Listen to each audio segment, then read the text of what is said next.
I'm Laura. And we found the record button, so that is our accomplishment for today. You ratted me out. Oh, yeah, I did. I was going to rat you out all the way. Because it's usually me with the technical dickies, and this is her today. So that will work. But I'm Laura, if you don't know, and I own ODAA, or ODA. So I am ODA, and I own a virtual assistant project management agency. Here to help women and small businesses just really get the help they need. I think we're all a little bit crazy in behind the scenes work, and so we're here to make that craziness look more like unicorns and rainbows. Maybe. Yes, and you know what? Laura and I do really similar things, and we work together. We have a client. It's actually Laura's client, and I'm helping her out. And we were on a call with this client the other day. I'm not going to say who. Don't worry. But she had an aha moment. The client did. She was like, you can do that? You could do that for me? She was almost in tears. She was so relieved and elated and happy that we could do this thing for her and take it off of her plate. And we've been working with her for a couple of months now, right? About 3 months. Trying to get her to like delegate and get through some stuff. And finally we made a breakthrough. And we had another team member on the call, and unfortunately, she didn't get to a lot of the stuff she needed to get to because of this breakthrough with the client. But it was really cool because she finally got it, you know. And it's why we do what we do. Yeah. And why we work together. So I know we get a lot of Yes. questions about how does it work for us, and we're both agencies, and how does this happen? And it really is just that open mindset. Me and Angelique have different superpowers. We have different things. We do run things a little bit differently, and we have skills in our own businesses. But when you run an agency, your team is your skill. So my team is my skill. If there's a lack anywhere, I need to fill that lack. And so there's things that Angelique does that are really so amazing. She came into business before I did. I stalked her for a while.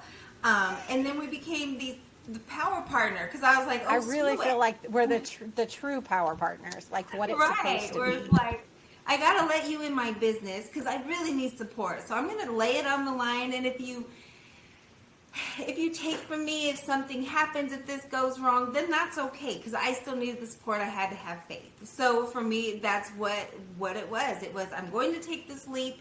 Please be willing to work with me. Love me enough to not screw me, please. Like,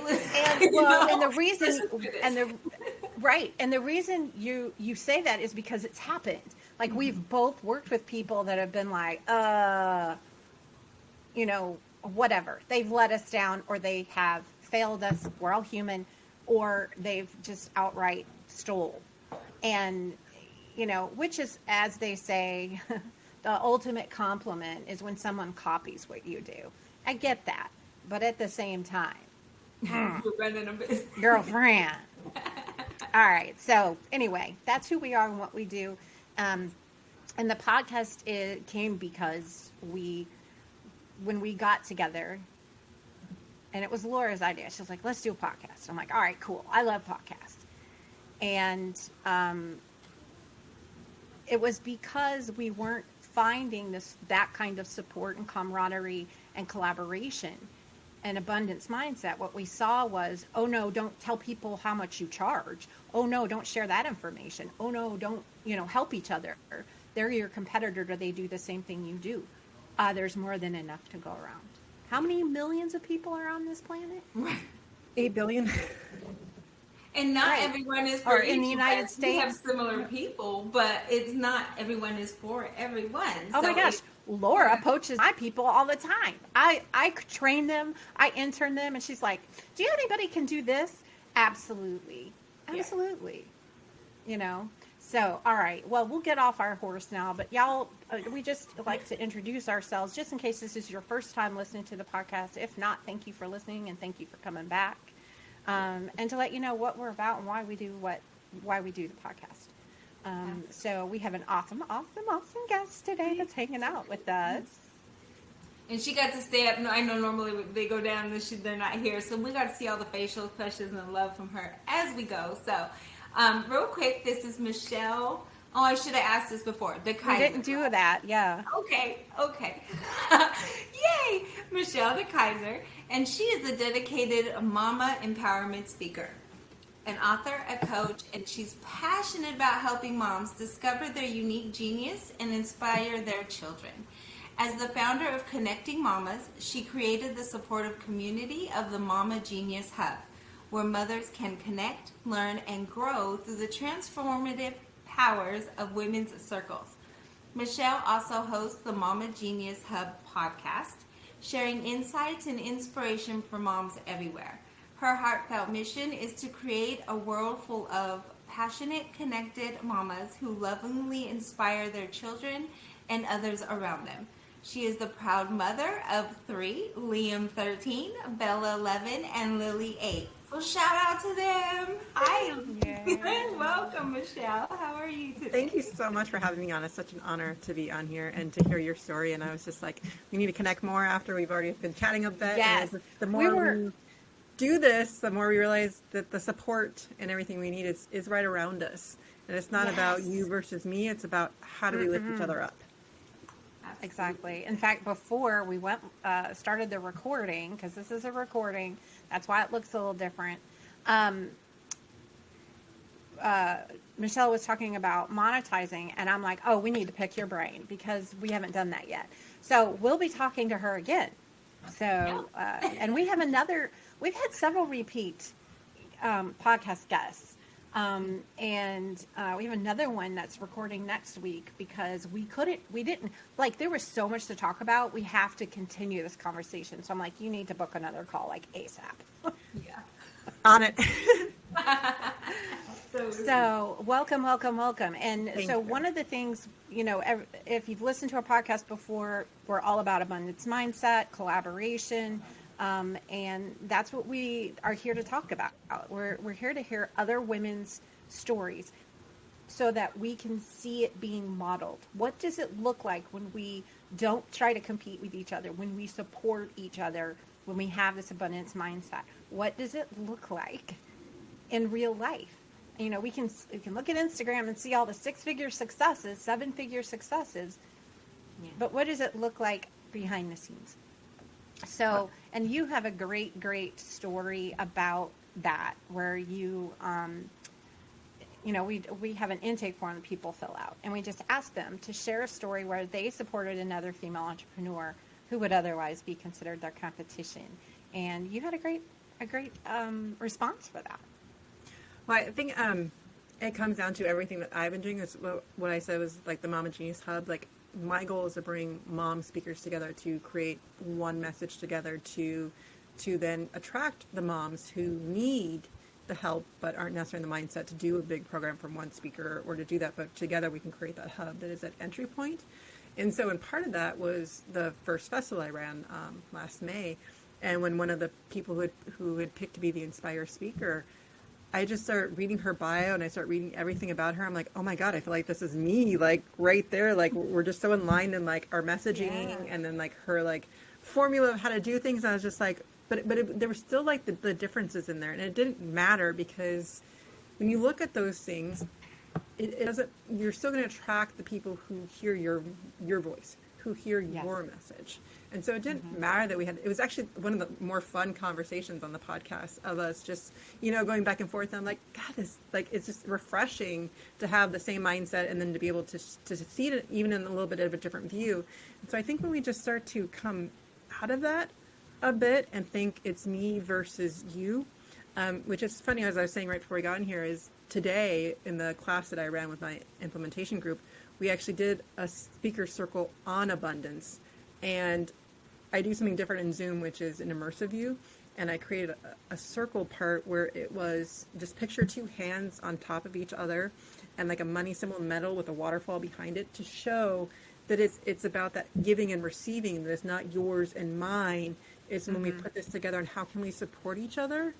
And that's everything that I want to do with mine. So like it's a paid festival, but then speakers sign up, all of a sudden they get an affiliate link to find more friends, and they'll get 25% of that. And the same thing with the courses, and using those affiliate rates and using those things to change the mindset that yes, we still need to charge because yes, I still need to have VAs. I can't do all the work by myself. Like, Right. Yeah. Yeah. let's be realistic. We still need that exchange.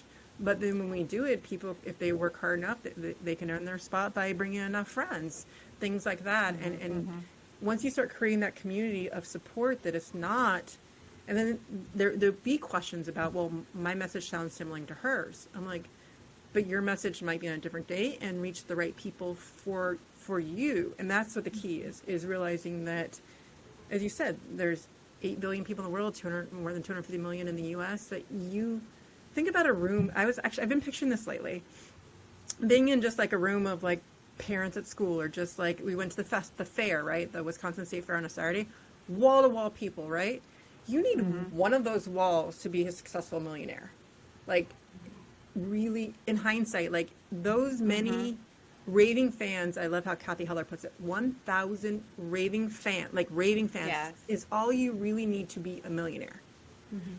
When you put that in perspective. So then when you say 1,000 people, there is no yours versus mine, because you just get your right 1,000 people. Yes. Yeah. And Angela gets hers, passes them on to Laura because they resonate better with her. And it's this giving and receiving that each of us get to our 1,000. But when you think about the billions of people on this earth, 1,000 is not that many. But It's that a is like drop. your goal. Yeah. It's a drop Right. in the ocean. I mean, and it's this. I think of a pendulum. I think of a circle when I think about abundance and scarcity. So whatever you're putting out is what you're going to get back. And I recently read that, there's one religion that believes that what you send out, you get back 2 or 3 times. So if you're sending out bad, or you're doing, stabbing people in the back or stealing their stuff, that's going to come back on you. Call it karma, call it whatever you want. Yeah. I've seen that happen in real life. I didn't believe in it until it happened. And it happened to someone in my family, extended family. And, I used to struggle with it. Oh, how can these people be so awful? Get away with it. It just felt so unfair. And then I saw karma go, oh, no, baby, they don't get away with it. They don't get away with it. And it wasn't because I had a voodoo doll in the basement and I was sticking pants. No, it wasn't none of that. It was, it was an option. But, the idea of the pendulum, like somebody said this to me one time when I was going through a really rough time. Like, this is one end of the pendulum that's swinging. And it's going to, as bad as you feel, as hard as this is right now, it's going to swing back, and it's going to be that much better, that much gooder. Yeah. I love that. So, yeah, I love that. And I love what, you talked about creating, and that's one of our goals, is to create this community where, you're aligned, and where, because it's exponential. When people start doing that and that exchange is there, it like builds momentum, and it's awesome. And it creates a community that feels safe and abundant, and it just feels yummy, right? Yeah. And I mean, When I we think think that's about the karma ultimate. as, Oh, sorry. go ahead. Oh, I was gonna say, we think about karma as a negative. I know when we were teaching our son about things, and it finally came to a point where it was,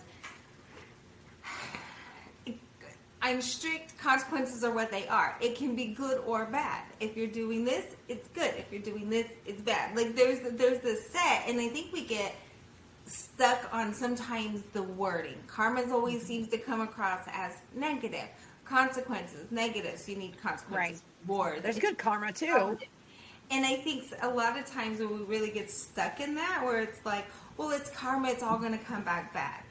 And so you're not focused on, if you just continue to move forward and do good, your good's going to overdo it. And that really, in its way, could be its karma. Nothing maybe bad happens to them, but they now get to watch you succeed. And that's their karma. And we don't think about with our minds, we're like, we want it worse. Like, it's got to be bad. But the truth is the idea of watching, knowing that I've done something to somebody and they've thrived. And you're like, oh, I think that, you know, in itself. And so when we're talking about karma and things that we're doing with even family, it's both ways. It is the good and the bad. What you send out, good or negative, comes right on back with full force, good or negative. You know, so whichever way you want that to come in. And that was a harder thing to kind of really explain, is that it doesn't always show in a way that we would assume, but it always does come back. So like being able to see it as a great thing, my hardest thing was coming to the point where I couldn't say or do anything. I need to let that be handled. But then it may be one of those things where I never even get to see it happen. Yeah, that was really that's the hard hard part, right? What do you mean? Well, I was gonna say that it also comes back to they have to live with themselves, and ultimately it's about how we want to feel. And so regardless of what other people are doing, it's like, are we feeling like we're living in our genius? Are we feeling like we're doing the things that we want to do? Are we feeling loved? Are we feeling like that we belong? And when we have those feelings of community and stuff, it really doesn't matter what they're doing. And they, when you don't realize, they're probably just feeling like this want and this need to keep going. And like, they're not having that ease, that peace that we're going to feel because we're going in this. And that should be our ultimate goal, is just working towards feeling that inside of ourselves and exuding that. And then regardless of what they're doing, I mean, they're probably just in this perpetuous, like, oh my God, I got to do this. I got to do this. And it's no fun to live that way, like to have that feeling all the time. And that's what they're stuck with, no matter what, because they're always greed, need, whatever. But when you're resonating and living in your genius, in your piece of serving and doing the things, that's our goal, is really those feelings and setting that role model for our kids, for everyone around us. And that's the energy, then we start to attract the right people. Yeah, absolutely. I love that. I think the attraction part is hard for people to understand too, where like even with Angelique and I, there was a client a while back where I was just like, oh, this isn't for me. We had a great meeting. She's an amazing person. I'm going to just refer this over. Like, because it really was not for me. So that recognition in that, or I could have spent months trying to make it work and then eventually going, okay, this isn't going to work. There's a better solution. So it's really recognizing that quickly as you start to learn, retaining that, where you can make that decision quicker to be like, this is something you don't have to bring in if it's not really for you. Like it's you really have that option, that choice, and there's no negative to it. There was a positive. We didn't waste months. They can get what they need and that kind of thing. So then it's that positive side where you've turned it. So yes, it may have been a negative. It wasn't a client that was coming to me, and that can feel a certain way. But it was more, oh, she's going to get help she needs. It's somebody I trust. Let's just go ahead and do that. And then that's that positive part where it's like, okay, she'll get the help.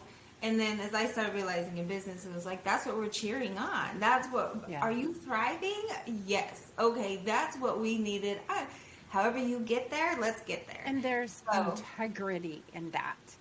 And it's not, it's because when you have the scarcity mindset and you just want to hold on to everything that and you could easily do that and try and make it work. And I actually worked with a client once before. She came to me about a year later and she's like, this is what I want to do. Can you do this? And I said, look, I'll be honest with you. I can do that. I would highly recommend, though, that we consult with this ads manager that I've used in the past that is absolutely amazing. And the reason it was a consultation was this particular person's highly successful and very good at what she does and really expensive. But, if you want to pay for the consult with us, she'll give us a place to start to do this. But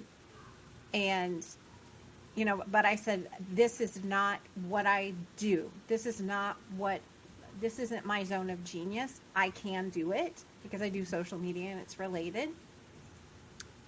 But I said, so I referred her, I said, this is who I'm talking about. I referred her to her, and I think she ended up buying her course or something because I didn't hear from her again.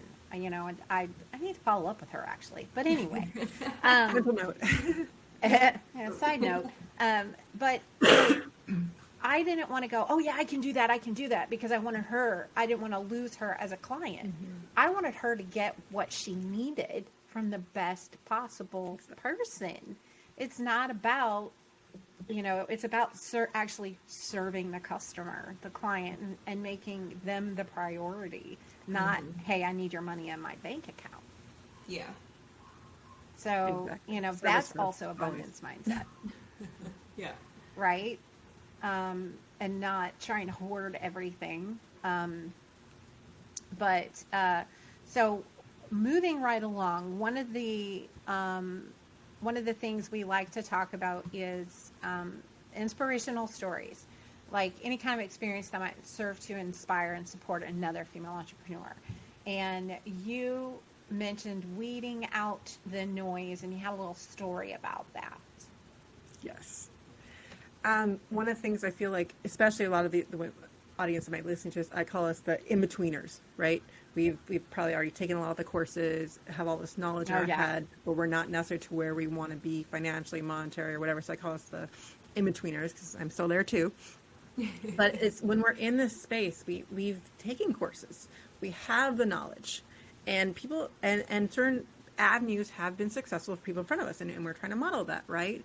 But at the same time, we need to sit with ourselves and say, is that right for me? So my story goes back to, my husband had said, like, you like writing, let's do a blog. You probably should do a blog. And I had a blog up in Wix, and it wasn't getting much traction. And so I was like, well, the problem is I probably just need someone to help me with SEO, and I'm going to hire this guy, and he's going to help me. And I spent almost a year working with him off and on, and couldn't even write a blog. And he kept telling me I need like 50 blogs in 3 months to really get Google to SEO it and push it out and do all this. And I kept having that number in my head. And the more pressure that I put on myself, the less I produced, right? And so it's probably been a year, and I still might have got one blog that I actually wrote. What I realized I had been doing is I had been interviewing people. I'd been taking those interviews, putting the transcripts, and trying to put them through ChatGPT and stuff, and trying to make them into blogs, right? And like that was the route I was going. And it was last year actually, and it was I put a deadline on myself because I seem to work well when I do deadlines. So I put this November 12th deadline on myself to have this blog launch. And I hadn't talked to the guy in a while, but it was actually my birthday, which is October 25th, and he's in Australia, so I was like 5:30 in the morning on this call with him, thinking I'm just gonna get the answers I need, everything's gonna be fine. I'm like, he doesn't notice, but like tears were coming down my face. I was like, this is not working, this is not right. Like, oh my God, what the heck am I doing? I put this launch date on myself. How is this even gonna work? I get off the phone with him, and then it just like the floodgates just open. And I'm like, what am I gonna do now? And I just kind of sat with it for a while. And finally, the word podcast just kind of popped into my head. Like, that's what I had been doing. I had these interviews like already done. Like, why was I trying to do this extra step and turning them into a blog then to like it just didn't even like finally like hit on me. But the thing was, I had also sat down with my husband, who's been very patient with me for the last couple of years, trying to figure out what all this is. Write down a plan saying, I'm going to do this. And then I was all of a sudden like, can I deviate from this plan that we just came up with? And how is that going to go? And all this pressure like on me. But then I was like, October 25th, November 12th. What the heck am I going to do? That's 2.5 weeks. Yeah. Somehow I did turn it into a podcast launch. And on November 12th, I had 4 podcasts up and running, loaded, off. And the entire week had already done 12 interviews, I think, up to that point. So the next 3 days I did live Q&A with the people that were being released throughout the week. I had a women's circle that ended it, and it had a whole launch week with launch party, everything, like, but podcasts. So I had no idea what an RSS feed was. I didn't know where I was going to upload it. I didn't know where any of that was. But in those 2 weeks, I figured it all out. Nice. And I will tell you, he kept saying 3 months, 50 blogs, right? Well, March 13th, I didn't even realize.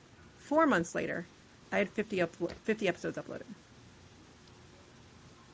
And so, like, I didn't even realize this number was in there, but in 4 months, and I've gone down to just doing 1 a week now, but I was releasing 3 a week that first season. So I ended up, and all of a sudden I was like, I'm around 50, I need a break. Let me take a break before I do another season. And all of a sudden I looked, I'm like, there are 50 episodes. Like, the number was there, I just never, put it all together. Yeah. And so then that's when I started to transfer, like, what do I want to do with this? And how do I do this? And that's where I had to participate in someone's spirit festival. And I'm like, I love this format. I need to do this. And I actually stopped her, made her make a cohort because I want to launch the Mama Genius Festival a month later, or a month, 2 months to that point. And so I did the same thing again. And on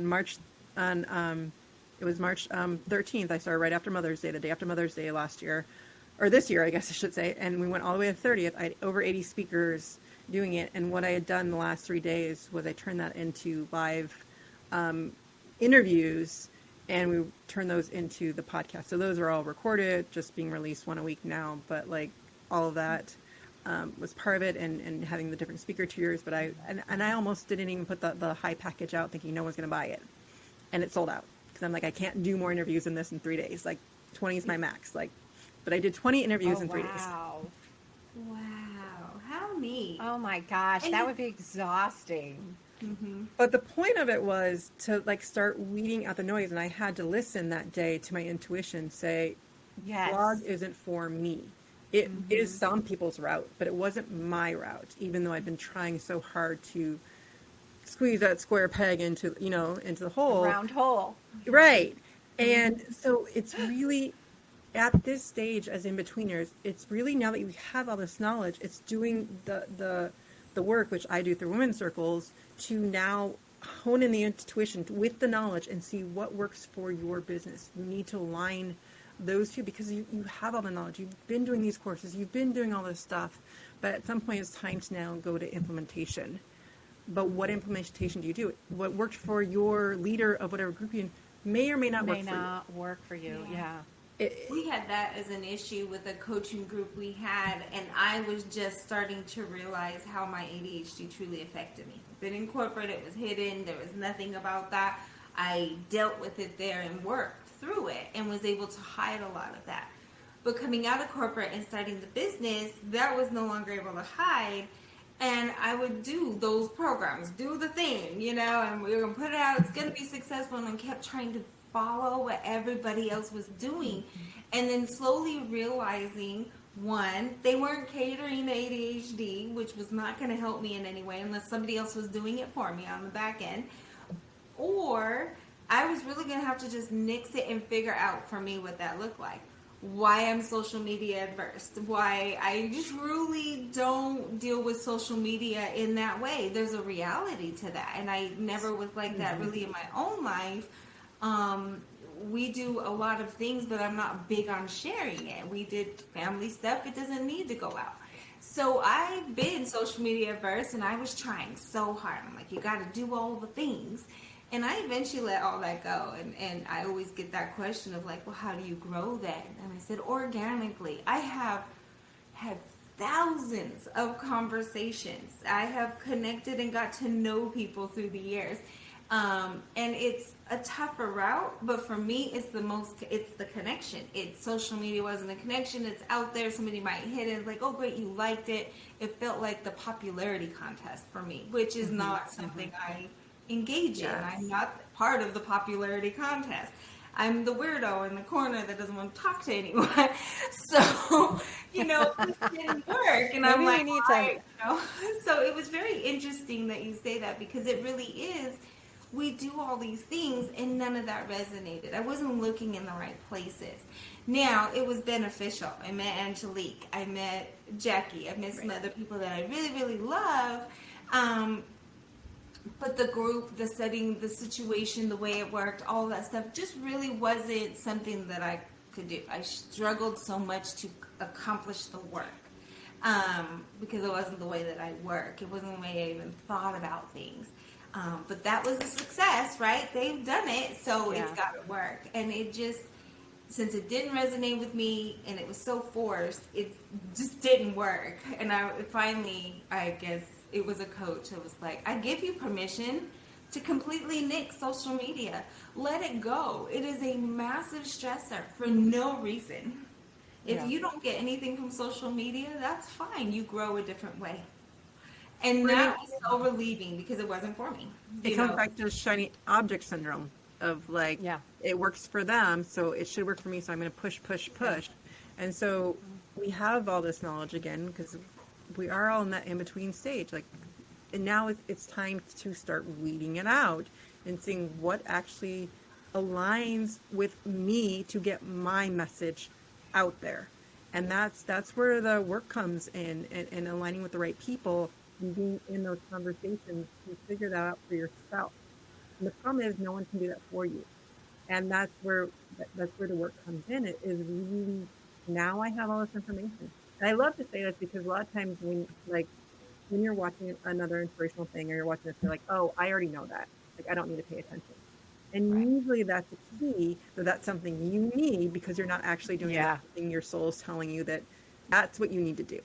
Mm-hmm. Yeah. And that's what it comes down to, is to start listening to your body, your instincts, responding to what's given to you, to see what is going to work for me, not necessarily someone else, but what is going to propel me forward. And that's where it comes tuning to find in. that right group to help you have those conversations and weed out the noise that we put ourselves into because of social media, because of our Right. And that was one of the points I was going to make, was you set those deadlines for yourself. You set those things that you had to do. Right. No one else. That was self-imposed. No. And so doesn't it make sense that we listen to ourselves more than we do other people? Yeah. You know, because don't we know ourselves better than anyone else? Like, I get up every morning and there she is again in the mirror.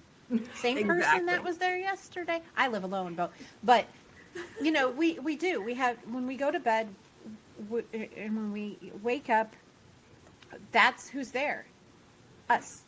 Glennon Doyle calls it the knowing, like that checking in, that intuition. Exactly. Like, I love her. and I think it's fantastic that you modeled that. You were like, oh, wait a minute. Blog. Podcast. Ooh. And it felt good, right? Like, that sounds really, I'm just trying to simplify it a little bit. Like, how do I tune into my intuition? How do I know what's intuition and what is shiny object syndrome? Or, you know, and because I'm realizing more and more too, I have some ADD, autistic or something tendencies. I saw something on social media last night. It's like some kind of condition where you count like a lot All the in time. your head. Yeah. I In count threes. everything. Like 1, 2, 3, 1, 2, 3. Everything's grouped in threes. Yeah, that's part of it. Or just repeating things you hear over and over and over. I do that all the time. And I'm like, oh, great. Now I'm, you know, whatever. Well, now I'm seeing why you two are partnered together. I love it. Right? Because our quirks are very similar, which is wonderful. Yeah. So, and I definitely want to, Michelle, you and I need to get together, because I've been wanting to do a women's circle for years. I bought a course, bought the book, drank the Kool-Aid, all the things. Not in a bad way, in a good way. And I'm totally into that. And that's something I really, really, really want to do. It's like my soul just lights up, you know, like I love what I do for my company, you know, and I'm kind of nerdy with that too. Like, I love organizing stuff and project management and setting up systems. And I love setting up processes. Like, it's that's my jam. But you know, that doesn't mean I have to do that for the rest of my life. That doesn't mean that there isn't something else that I also enjoy that I could also do. Well, right? That's why, like, with me, like, the women's circle is like half of the piece, because no matter what we're doing, we still need to do the work with it. And so when you do the work in a circle, you have that support and that community to process it. And honestly, there's two ways to get things out of your head: is journaling it, like on paper, which I'm not the best journaler, but the other is to be seen, heard, and witnessed by another human. Now, when you're sharing your deepest thoughts, you want to be careful on who is on the other side of that, because that's what it comes down to, is this keyword of vulnerability. But you don't have to be vulnerable with everybody. And that's where boundaries come into place. And realizing when you start to come into who you really are, you start to realize, well, maybe those relatives aren't the people I share that with, but that doesn't mean I give up that relationship. I change the relationship and put, Yeah. That's talk to good. them differently, which I've been putting in place for myself.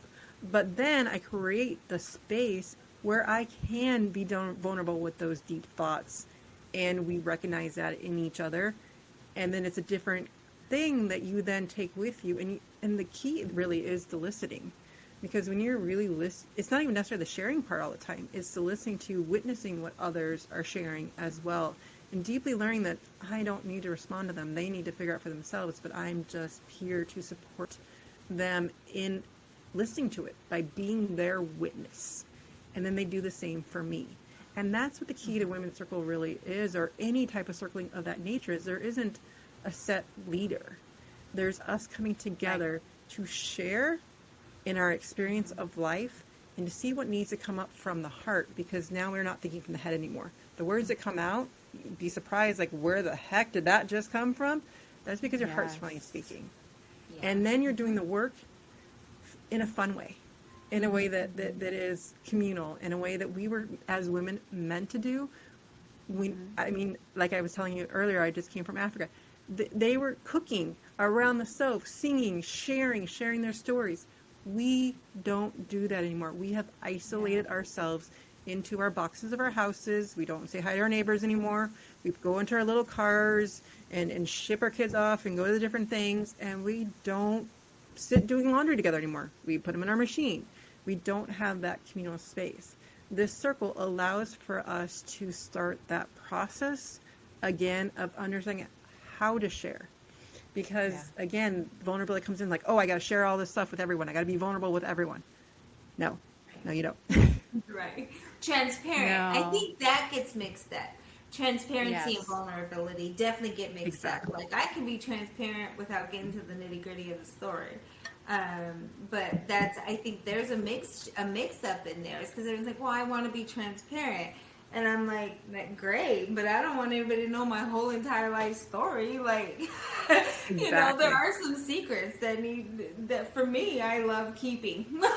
So you can be as vulnerable as you need. And, for me in that conversation that happens in our head with my higher power, our higher self, that just definitely is, it's funny to me, because I think there is a confusion there sometimes about vulnerability and transparency. Oh, totally agree. For sure. So it's being vulnerable in circles, but transparency is definitely an everyday thing. Vulnerability is for, I kind of always explain this, for the select few that I've truly grown to trust.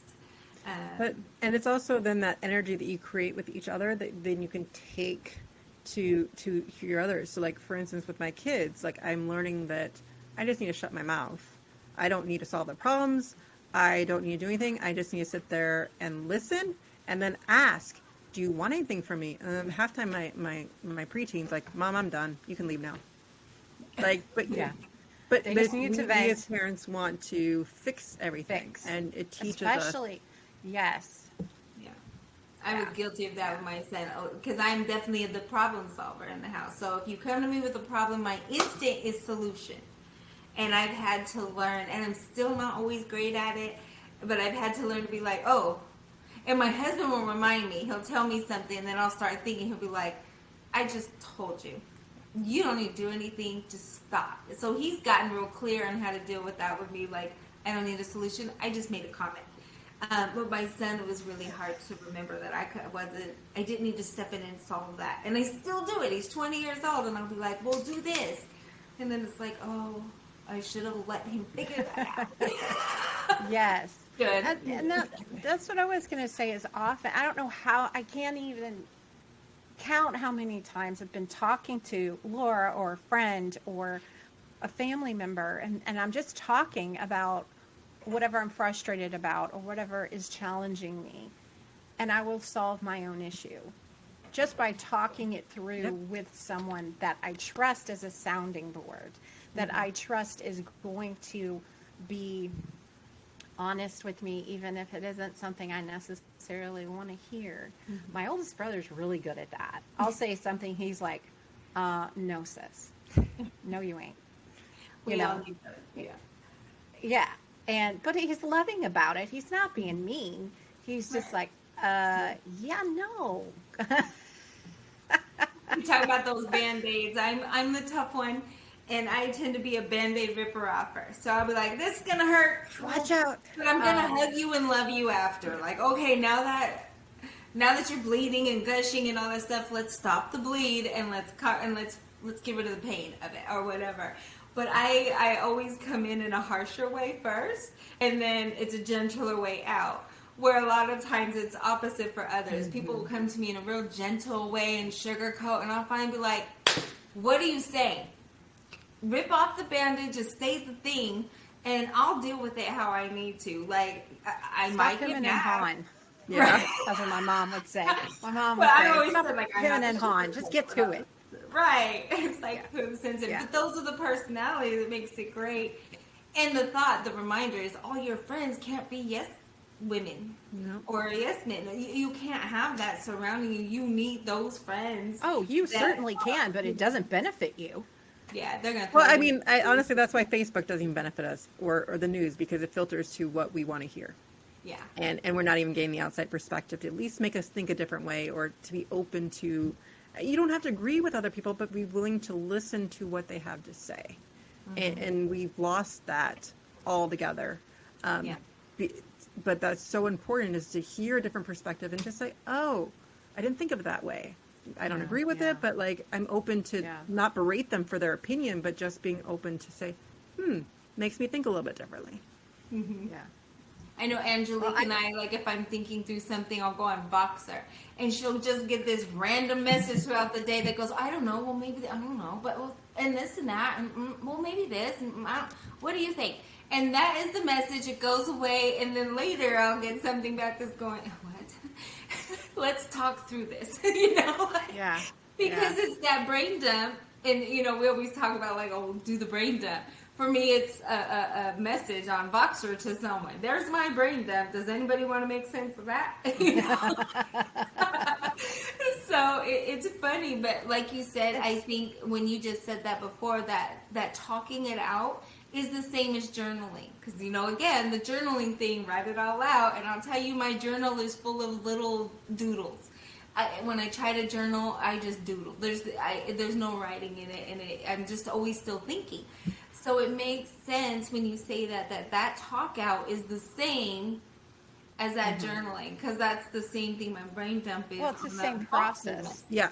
Yeah. But it has to be witnessed by someone else. So that's why you need to be careful on who that witness is, and choosing who you want to be vulnerable with, but finding that support to have that processing partner or group or whatever it is. We need our posse. We need our inner circle. We need, you know, that inner circle. Yeah, exactly. I cannot believe the time has flown. We're out of time. We didn't even get through all the stuff. But what a great conversation. It's really flowed. And I think this is the most Laura's ever talked on a podcast episode. Maybe. I don't know. Because I'm a host too. No, I'm just kidding. It may be. Like, yeah. I am the introvert. I am the one that takes a minute to get comfortable with people. So that time when we come in before and I'm all chit-chatty stuff, it's me trying to get comfortable. And then we get on.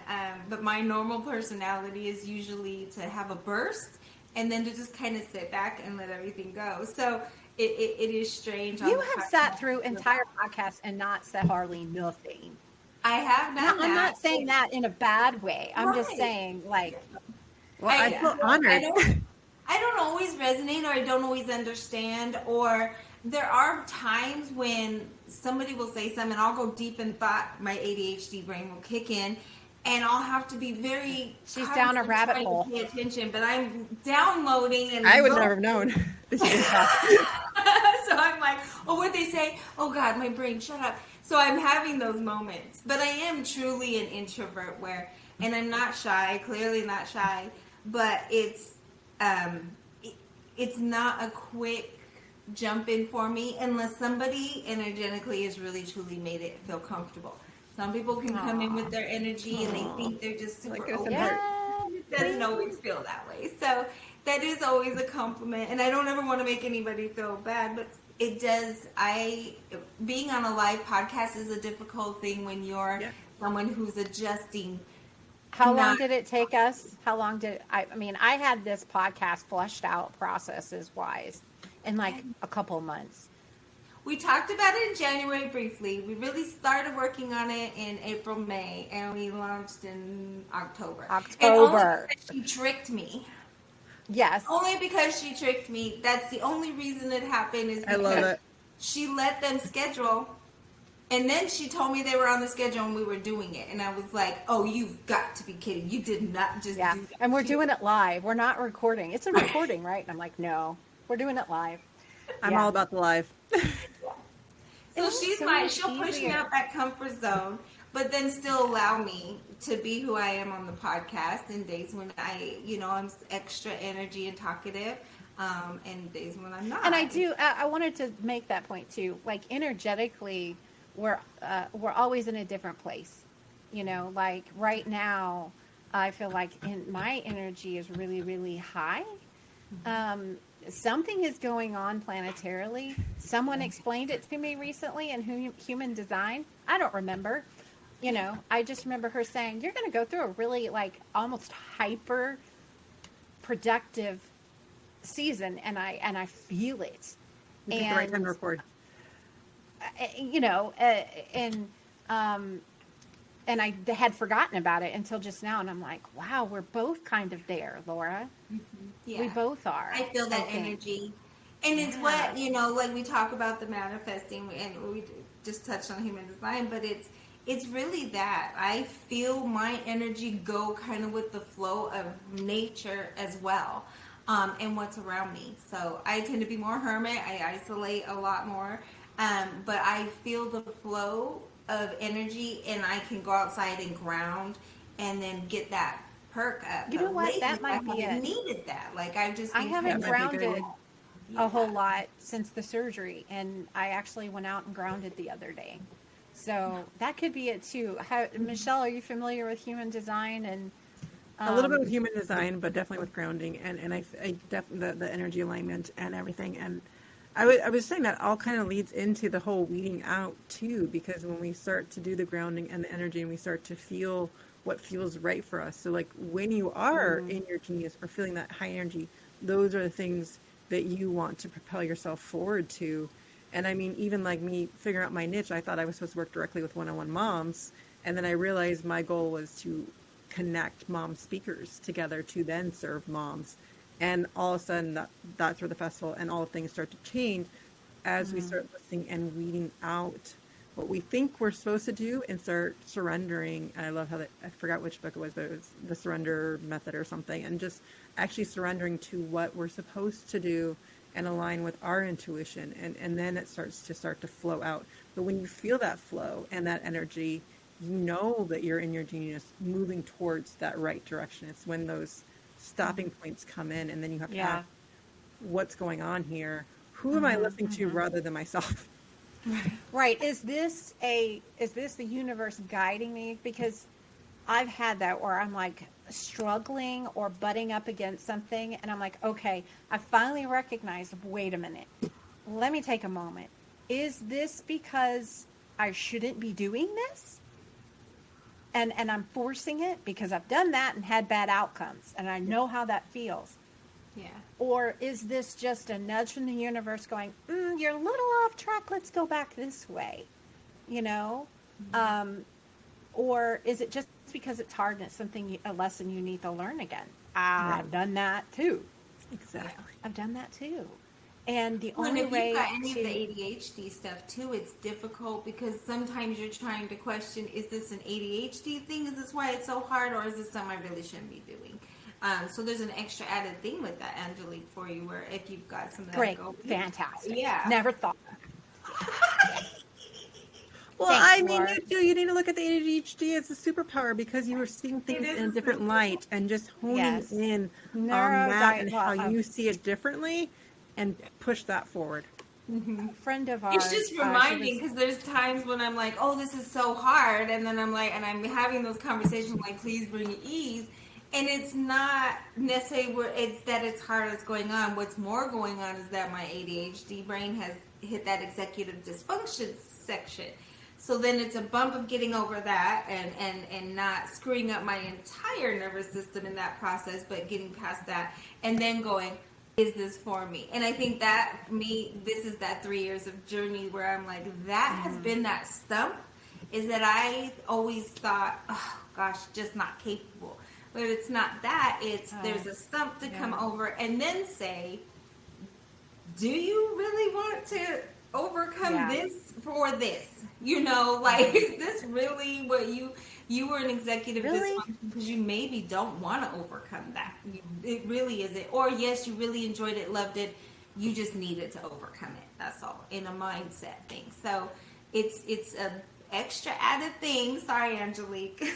Well, but it's just that one little, at least for me, the extra step that needs to happen in order for me to ensure that I have. Well, I am proud. I am now, like, I feel like I'm part of a new community because Jennifer Kapler, Dr. Jen, was on the podcast last year, I think, maybe. Yeah. I don't know. She calls it neurospicy, and I love that. Ooh. Yeah. Well, I was also just going to mention, like, just remember that we're wired for comfort. And so, like, we want to come back to that comfort level, but that comfort level is where we would say might be our zone of excellence, not our genius. Not where we're going to feel alive, but where we feel comfortable, we can make money, we can, whatever that is. Excellent. And if we don't push past it, we won't get to that vibrancy that we actually want with what we're doing and mission and service and whatever it is. And it's really, how do we get past changing that temperature? And honestly, that's especially for women why I suggest community circles, whatever works for you, because we as women, we're gatherers. We're wired to do it together, not be the hunters by themselves. I mean, that are physically wired. And so how do we get out of our comfort zone? Helping each other push forward, you two working together to push out this podcast. That's how we do it as women, and get rid of this glass ceiling that we need to be like men. We don't need to be like men. We don't need to do it their way. We need to do it our way and show it in a different way and bring back the combination of feminine and masculine, not just try to be in the masculine, and to work between the two and know that as women, our superpower is in the connection of lifting each other up, rising the tides, not the competition of it. But we have the mean girls. We have all those recollections in our memory. We have the ambitious woman at the top who we don't want to work for because she's living in the masculine. And we get scared and run away from the true connection that we as women are asking for. Thrive. We just need to find the and we right thrive connection. Yeah. Definitely. Absolutely. I love it. Well, That this was the has been biggest thing for me, was fantastic. coming out of masculine. And I have it still. Like, I swing right back into my masculine energy when Yes, she especially when I'm does. focused on something I've got to deal with. It's a So do stop. I, though. Yeah. Yeah. It's a Yeah, stop I where mean, am I that's- handling this in a very harsh, aggressive, masculine way? Is it necessary? Or is the feminine way going to work better and get me more of the results? So I do stop. I didn't used to. I completely 100% am proud of the fact that when I need to go off, I will. Like, I get pushed to a certain point and then my steam goes and I 0 to 60 and I'm a Taurus, so it's all bull. It's just Got the horns going. right. It is 100% action. So, and the only way to stop it is to release all the energy and then be able to take a breath and see it and then calm down. So the person on the other end of that is watching this process because I'm like, oh yeah, you probably shouldn't have stepped on that live wire today. But I You're the know- deer in the headlight going, what the heck? And then learning, like, I've got to be careful with that because that side of me that ripped the Band-Aid off or say what needs to be done it's a superpower. It's an absolute thing for me, and I'm proud of it. But I'm not always proud of how it comes out, the result of what happens, how that could have been handled better, how that other person felt, and getting to that empathy part and things like that, and working with that better. So it definitely is a challenge in that. So. But I And we love definitely have to keep in touch, Michelle, because I really feel like you and I have a future together. Oh, Yeah. Michelle has right. a free 60-second quiz to ignite your entrepreneur spirit and shine in motherhood. And we're going to drop that link in the show notes for you. And Michelle, did you want to say anything about that? I would love to. Again, that was for me weeding out the noise and realizing that I'm more speaking to mompreneur speakers who want to reach moms. And so this quiz is for you if that's where you're at, to figure out what's holding you back in your speaker career. And that's what I do, is really bring the speakers together to be part of the hub, and together collectively we reach all moms. And so that's what the quiz is, to start with that.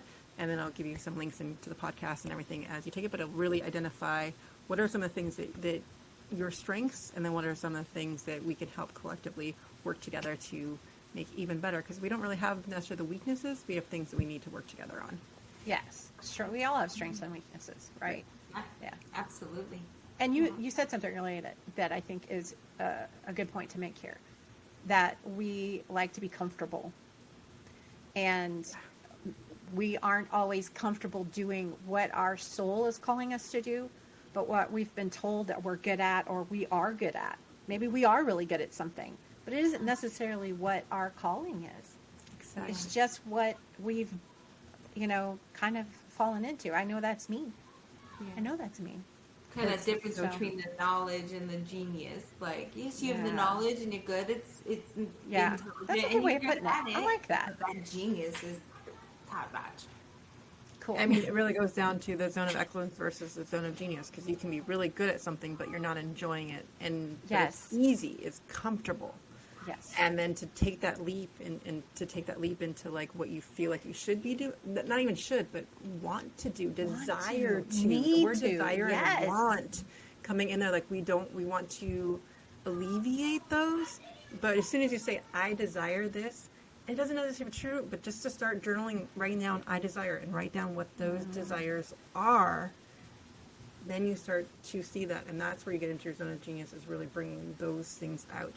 Then you start to change the frequency and you light up more. Ooh, I like that. Yeah. I love it. That's awesome. All right, cool. I'm going to go out and take it. You're welcome. You're welcome.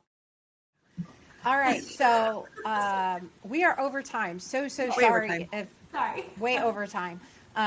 So want to be respectful. Michelle, thank you so much for being here. We so appreciate your time and your stories, and modeling what it looks like when women support each other and lift each other up like you do. So Yes. Thank you for having me. thank you. Absolutely. All right, Thank guys, you. we will see you guys next week, Monday, noon Eastern. Have a great rest of your day. Absolutely. Bye, everyone.